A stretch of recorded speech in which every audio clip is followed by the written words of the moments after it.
नमस्कार. महाभूमी डिजिटल मध्ये तुमच्या सगळ्यांचं स्वागत आहे. राज्यातील 29 महानगरपालिकांचं चित्र आता स्पष्ट झालेलं आहे आणि या 29 महानगरपालिकांमध्ये सगळ्याच ठिकाणचं चित्र स्पष्ट झाल्यानंतर एकंदरीतच राज्याचं राजकारण मागच्या काही दिवसांमध्ये कसं होतं आणि या महानगरपालिकांमध्ये जो काही प्रचार झाला, तो प्रचार कसा गाजला, प्रचारामध्ये विविध मुद्दे कोणकोणते गाजले आणि ज्या प्रकारे सत्ताधारी आणि विशेष करून भारतीय जनता पक्षाला यश मिळालं, या सगळ्या गोष्टींवर आपण विश्लेषण आणि सगळी त्यांची ही निवडणूक खऱ्या अर्थानं कशी पार पडली हे जाणून घेणार आहोत आणि ते सगळं आपल्याला समजावून सांगतील दैनिक महाभूमीचे कार्यकारी संपादक ब्रह्मानंद जाधव सर.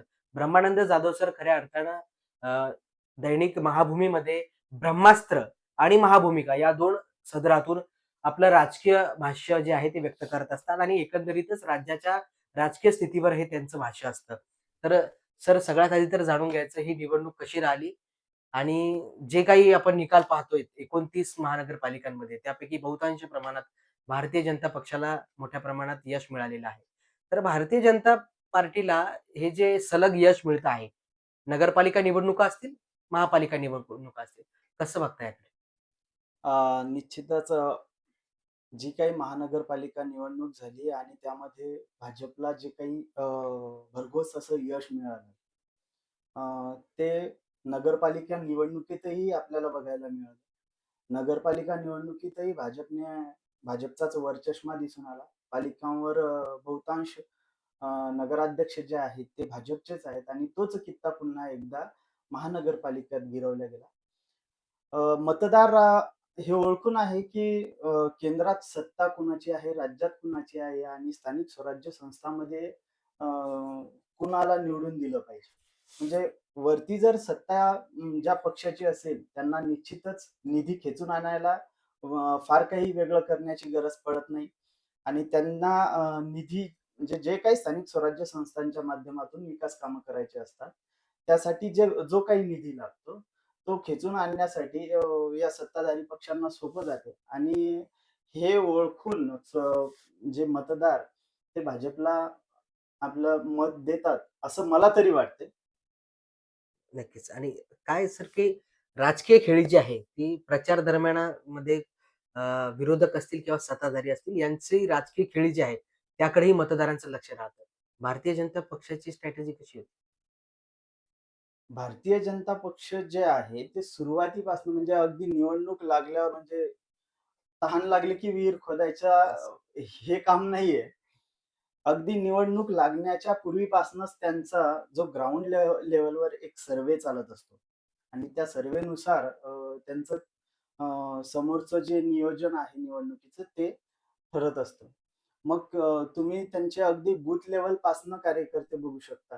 ते प्रत्येक गोष्टीत प्रत्येक व्यक्तीकडे जाऊन भाजपची ग्राउंड लेव्हलवर आजची परिस्थिती काय आहे, हे जाणून घेतात. त्या त्रुटी, उणिवा जाणून घेतल्यावर त्या गोष्टीवर काम होते आणि एकंदरीत त्या सर्व्हेनुसार त्यांची पुढची स्ट्रॅटेजी ठरते, की कुठे कोणता उमेदवार दिला पाहिजे, कोणत्या ठिकाणी कोणासोबत सत्तेत गेलं पाहिजे, कोणाला जवळ केलं पाहिजे. हे पुढच्या निकालाचं जे भविष्य म्हणजे निकाल जो लागणार आहे आणि तो पॉझिटिव्ह कसा लागेल, त्यानुसार ते सर्व काही नियोजन असते. त्याच्यासाठी विरोधकांनीही काही गोष्टी लक्षात घेतल्या पाहिजे, की ग्राउंड लेव्हलवरचा सर्व्हे किती महत्त्वाचा असतो. केवळ त्या शहरात आपण हा विकास करणार, तो विकास करणार ह्या बाता करूनच चालणार नाही. तर त्या ठिकाणच्या समस्याही जाणून घेतल्या पाहिजेत. त्या मतदारांच्या मनातल्या ज्या काही शंका आहेत त्या दूर केल्या पाहिजे.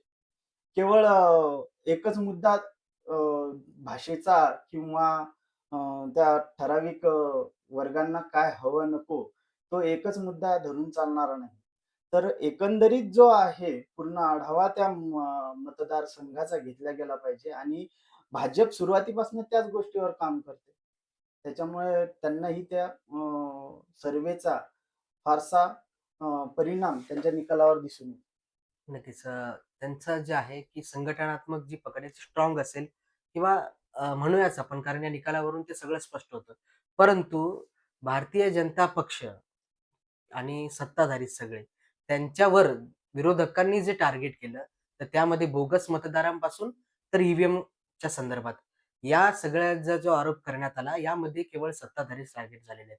आणि असं असताना सुद्धा जर यश मिळत असेल किंवा निवडणुकांमध्ये यश प्राप्त होत असेल, तर सामान्य मतदारांच्या मनामध्ये प्रश्न पडणं स्वाभाविक आहे किंवा विरोधकांच्या बाजूने अनुकूल असणाऱ्या मतदारांना प्रश्न पडणं स्वाभाविक आहे. तर त्या मतदारांना नेमकं काय सांगाल तुम्ही? अ, बोगस मतदानाचा जो काही आरोप होतो आणि त्यात सत्ताधारीच टार्गेट का होतात? हा मुळात प्रश्न आहे तुमचा. तर तो निश्चितच कारण ज्या वेळेस बोगस मतदानाच्या अनुषंगाने आरोप झाला, ज्या वेळेस ईव्हीएमवर प्रश्न उठावला गेला, तर त्या मुद्द्यांना, त्या आरोपांना तोंड देण्याचं काम हे निवडणूक आयोगाचं असतं. बरं. ना की सत्ताधारी पक्षांचं. ते निवडून आले किंवा ते सत्तेत आहेत म्हणून त्यांना उत्तर देण्याची तशी काही गरज नाही. त्यासाठी एक निवडणूक आयोग संस्था त्यावर काम करते. पण आयोगापूर्वीच सत्ताधारी उत्तर हां, देताना बघितलं. सत्ताधारी उत्तर देतात म्हणून ते टार्गेट होतात. जर निवडणूक आयोगाने स्पष्ट उत्तर त्यावर दिलं आणि ते जर मतदारांना म मान्य असेल, ते जर त्या मतदारांना समजलं, उत्तर त्यांची भाषा जर हं. समजली, तर मतदारांचाही संभ्रम दूर होईल. आणि हे जे काही आरोप होत आहेत निवडणुकीच्या अगोदरही झाले आणि मतदानाच्या नंतरही झाले आणि इथूनही आता महानगरपालिकेपासूनच्या निवडणुकीच्या निकालानंतर हे होणारच आहे. विरोधकांना आता दुसरा मुद्दा राहणार नाही बोलायला. त्याच्यामुळे ते आरोप होणारच आहे. परंतु हे आरोप होणं हे लोकशाहीसाठी धोक्याचंच आहे. म्हणजे मुळात ही निवडणूक प्रक्रिया जी आहे, ती आयोगाचं कर्तव्य आहे, की ती पारदर्शक व्हायला पाहिजे. अ, मतदानाच्या दिवशी जो काही प्रकार घडला म्हणजे शाई पुसल्या गेल्याचा, तो सुद्धा गंभीर प्रकार आहे आणि निवडणूक आयोगानं यावर तातडीने उपाययोजना करण्याची फार गरज आहे. तेव्हाच भविष्यातील निवडणुका या सुरक्षित आणि पारदर्शक होतील. नक्कीच सर. पण आता जर महापालिका निवडणुकीमध्ये जर आपण बघितलं महानगरपालिकांच्या, तर त्यामध्ये ब्रँड हा शब्द जो आहे, तो अधोरेखित झाला जास्त. हां. तर या सगळ्या महानगरपालिकांच्या निवडणुकांमध्ये कोणते ब्रँड प्रभावी ठरले? अ, बऱ्याचशा शहरामध्ये प्रत्येकाचा ब्रँड चाललाय हं. या महानगरपालिकेच्या निवडणुकीमध्ये. तर सर्वात महत्त्वाचा मुंबईत जो सुरुवातीपासून ब्रँड आहे तो म्हणजे ठाकरे ब्रँड आणि यावेळेसही तो चालला बऱ्यापैकी. त्याच्यानंतर नवीन ब्रँड आता या गेल्या काही वर्षात जन्माला आला तो म्हणजे फडणवीस ब्रँड. हं. आणि ज्याला मला तरी आजच्या निकालावरनं या निकालावरनं असं वाटतं, की फडणवीसला फडणवीस ब्रँडला बरेचसे मतदार लाईक करतायत महाराष्ट्रातले. दुसरा एक ब्रँड समोर आला तो म्हणजे देशमुख ब्रँड. आता तुम्ही म्हणाल हा ब्रँड तर काही महाराष्ट्रावर चालला नाही. परंतु या देशमुख ब्रँडने लातूरमध्ये काँग्रेसची प्रतिष्ठा वाचवली. काँग्रेसवरती विलासराव देशमुख यांच्यावर जे काही वक्तव्य भाजपच्या नेत्याने केलं, हं. त्याचे पडसाद या निवडणुकीच्या निकालात बघायला मिळाले आणि त्या एका वक्तव्यामुळे काँग्रेस त्या ठिकाणी वरती आली. त्या ठिकाणी विलासराव देशमुख यांचा ब्रँड झाला. अजून एक ब्रँड आहे महाराष्ट्रात तो म्हणजे संपूर्ण राजकारण बदलवणारा ब्रँड, तो म्हणजे पवार पवार. ब्रँड. शोकांतिका अशी आहे की अजित पवार आणि शरद पवार एकत्र येऊनही पवार ब्रँड जो आहे तो मजबूत झाला पुण्यात. त्यांची एकी दिसून आली. बळकटीकरण झालं. परंतु ते बळकटीकरण जे आहे ते यशात उतरू शकलं नाही. त्यामुळे पवार ब्रँड जो आहे तो भविष्यातील निवडणुकींसाठी जर कायम ठेवायचा असेल तर त्यांनाही आपल्या ब्रँडवर थोडी आत्मचिंतन करण्याची गरज आहे. एकंदरीत असे ब्रँड महाराष्ट्रात जन्मास आलेले आहेत. नक्कीच. मुंबईचं जे राजकारण आहे विशेषतः, तर मुंबईचं जे राजकारण महापालिकेचं आहे, तर त्या राजकारणाभोवती कायम एक नाव जे चर्चेत असतं ते म्हणजे ठाकरे. तर अच्छा. या महानगरपालिका निवडणुकीच्या अनुषंगानं, मुंबईच्या निवडणुकीच्या अनुषंगानं आता जे काही निकाल हाती लागलेले, तर हं, त्यामध्ये ठाकरे बँडचं आकर्षण कमी झालं का असं वाटतं का? नाही आता आपण वेगवेगळे ब्रँड बघितला आणि त्यातला जो प्रमुख ब्रँड आहे तो म्हणजे ठाकरे आणि कुठल्याही निवडणुकीमध्ये म्हणजे पराभव झाला म्हणून तो ब्रँड किंवा तो उमेदवार किंवा ती पार्टी संपत नसते. हं. तेव्हा ती आणखी मजबुतीने पुढे येते. जर त्या हं. पक्षामध्ये तेवढी पॉवर असेल पॉवर. आणि त्यांनी जर त्या पद्धतीनं काम केलं तर ते समोर येतील आणखी चांगल्या प्रकारे. तुमचा जो मूळ मुद्दा आहे, की ठाकरे ब्रँडला चं आकर्षण जे आहे ते कमी झालं का? तर ते मी मुळात कमी झालेलंच नाहीये हं. आणि ते कमी होणारही नाही. ठाकरे ब्रँडवरच मुंबईतली निवडणूक चाललेली आहे. तुम्ही जर पूर्ण ठाकरे ब्रँडचा जर विचार केला, तर हा केवळ उद्धव ठाकरे आणि राज ठाकरे यांचाच हा ब्रँड नाहीये. ठाकरे ब्रँड म्हणजे शिवसेना आहे आणि ती शिवसेना जी बाळासाहेब ठाकरे यांची आहे. मग ती एकनाथ शिंदेकडे गेलेली शिवसेना समजा किंवा उद्धव ठाकरे यांच्याकडची शिवसेना समजा. तुम्ही जर पूर्ण विचार केला एकंदरीत निकालाचा, तर आजही बाळासाहेब ठाकरे यांच्या नावावर मतं मागणारे जे काही लोक आहेत, त्यांनाच मतदारांनी जास्त लाईक केलेलं आहे. जर आपण विचार केला तर भाजपचे मुंबईमध्ये 89 जागा आलेल्या बघायला मिळतात आणि शिंदे शिवसेनेच्या ज्या आहेत त्या 29 जागा आहेत. त्याच्यानंतर ठाकरे बंधूंच्या 65 जागा निवडून आलेल्या आहेत. पण बाळासाहेब ठाकरे यांच्या नावावर जे मतं मागितले गेले, मग ते एकनाथ शिंदेच्या शिवसेनेचे असतील, राज ठाकरे यांचे असतील किंवा उद्धव ठाकरेंच्या असतील. या सर्वांची जर बेरीज केली, तर ती 100च्या आसपास आहे आणि ती भाजपच्या पुढे आहे. म्हणजे बाळासाहेब ठाकरे या नावाला, या पक्षाला मतदार आजही तेवढंच लाईक करतात. नक्कीच. तर सर आणखी एक असा प्रश्न होता. कार्यकर्त्यांचा हट्ट असतो, कार्यकर्त्यांच्या अपेक्षा असतात. पण महानगरपालिका निवडणुकीच्या अनुषंगानं महाविकास आघाडी जर एकत्र लढली असती, तर चित्र वेगळं असतं का? निश्चितच चित्र वेगळं असतं. महानगरपालिकेच्या अगोदरच्या ज्या काही निवडणुका झाल्या, लोकसभा असेल, विधानसभा असतील, नगरपालिकेच्या निवडणुका असतील, यामध्ये एकंदरीत जर तुम्ही चित्र बघितलं, तर त्यात काँग्रेसला म्हणावं तेवढं यश मिळालेलं नाही आहे. आणि मग शिवसेना ही तेवढीच कमकुवत होतीच त्यामध्ये. उद्धव ठाकरेंची असेल, राज ठाकरेंची मनसे असेल. मग यांनी स्वबळावर लढण्याचा आग्रह कशासाठी धरावा? एकंदरीत परिस्थिती बघून यांनी हालचाल करायला पाहिजे होती. जर मनसे, उद्धव सेना आणि काँग्रेस एकत्र लढली असती, सोबत वंचित असती, तर आज मुंबईतलं चित्र वेगळं असतं. किंवा ना पूर्ण महाराष्ट्रातलंही चित्र काहीसं वेगळं असतं. ज्यावेळेस काँग्रेसचं बळ कमी झालेलं आहे आणि त्यावेळेस काँग्रेस स्वबळाची भाषा करत असेल, हं. तर ते पराभवाच्या दिशेनेच जाणार ना. त्याच्यामुळे परिस्थितीचा अभ्यास करून त्यांनी निर्णय घ्यायला पाहिजे होता. ठीक आहे, अजूनही काही त्यांची वेळ गेली नाही.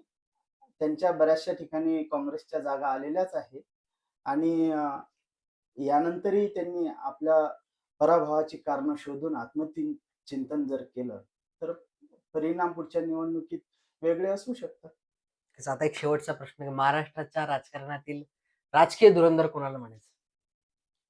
राजकीय धुरंधर हे जर कोणालाही म्हटलं, तर आज प्रत्येकाच्या चेहऱ्यासमोर एकच नाव येईल, ते म्हणजे देवेंद्र फडणवीसांचं.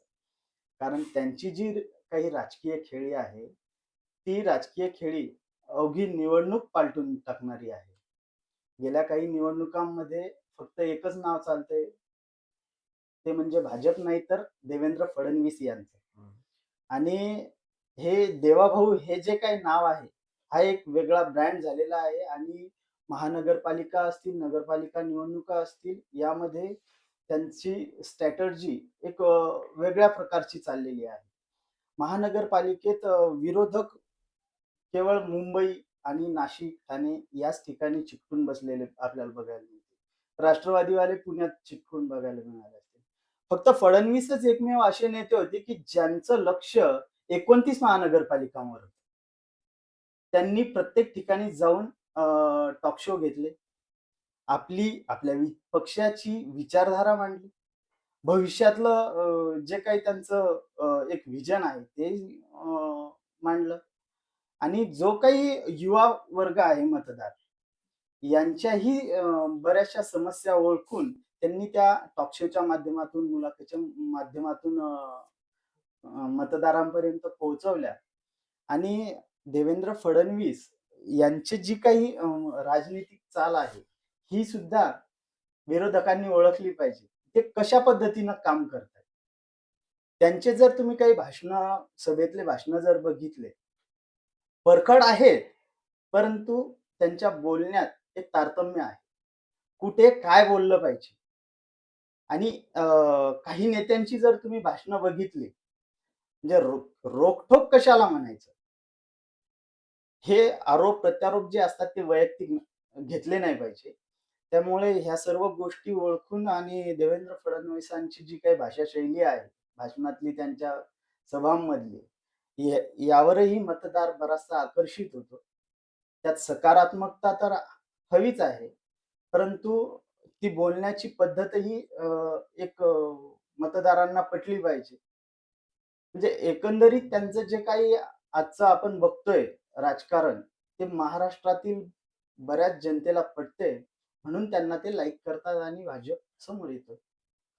नक्कीच सर. सरांच्या एकंदरीत सगळ्या विश्लेषणातून जर आपण थोडं सार समजून घेण्याचा प्रयत्न केला, तर कुठे भावनिकतेचं राजकारण झालं, कुठे विकासाचं राजकारण झालं आणि कुठे जे आहे तिथं साम, दाम, दंडभेद अशा सगळ्या राजकारणासाठी वापरण्यात येणाऱ्या राजकीय नीती वापरण्यात आल्या. तर हे सगळं जे विश्लेषण सरांनी उत्कृष्ट पद्धतीने आपल्यासमोर मांडलेलं आहे. अशाच नवनवीन व्हिडिओसाठी आणि विशेष करून बातमी मागचं सत्य जाणून घेण्यासाठी आणि बातमीचं विश्लेषण जाणून घेण्यासाठी महाभूमी या डिजिटल चॅनलला जर सबस्क्राईब केलं नसेल, तर तातडीने सबस्क्राईब करा आणि पुढच्या व्हिडिओमध्ये सुद्धा आम्ही तुमचं स्वागत करू. धन्यवाद.